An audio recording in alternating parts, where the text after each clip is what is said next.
పొదుపు మంత్రాన్ని చెప్పడమే కాదు పాటిస్తున్నారు ప్రధాని నరేంద్ర మోదీ. తన ఎస్పీజీ కాన్వాయ్లో వాహనాల సంఖ్యను భారీగా తగ్గించారు.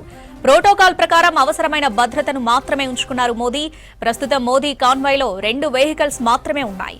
దేశం క్లిష్ట పరిస్థితుల్లో ఉందని, పెట్రోల్ డీజిల్ వాడకాన్ని గణనీయంగా తగ్గించుకోవాలని ఇటీవల ప్రధాని నరేంద్ర మోదీ పిలుపునిచ్చారు.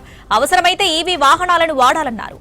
విదేశీ మారక ద్రవ్యాన్ని కాపాడుకునేందుకు ప్రజలు ఏడాది పాటు బంగారం కొనొద్దని కూడా చెప్పారు మోదీ.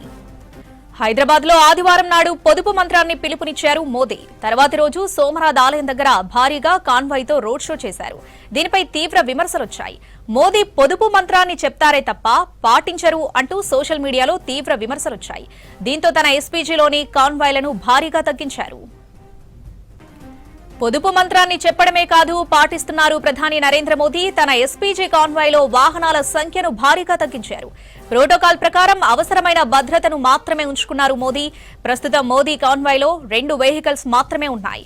దేశం క్లిష్ట పరిస్థితుల్లో ఉందని, పెట్రోల్ డీజిల్ వాడకాన్ని గణనీయంగా తగ్గించుకోవాలని ఇటీవల ప్రధాని నరేంద్ర మోదీ పిలుపునిచ్చారు. అవసరమైతే ఈవీ వాహనాలను కూడా వాడాలన్నారు. విదేశీ మారక ద్రవ్యాన్ని కాపాడుకునేందుకు ప్రజలు ఏడాది పాటు బంగారం కొనొద్దని చెప్పారు మోదీ. హైదరాబాద్ లో ఆదివారం నాడు పొదుపు మంత్రానికి పిలుపునిచ్చారు మోదీ. తర్వాతి రోజు సోమనాథ్ ఆలయం దగ్గర భారీగా కాన్వాయ్తో రోడ్ షో చేశారు. దీనిపై తీవ్ర విమర్శలొచ్చాయి. మోదీ పొదుపు మంత్రాన్ని చెప్తారే తప్ప పాటించరు అంటూ సోషల్ మీడియాలో తీవ్ర విమర్శలొచ్చాయి. దీంతో తన ఎస్పీజీలోని కాన్వాయ్లను భారీగా తగ్గించారు.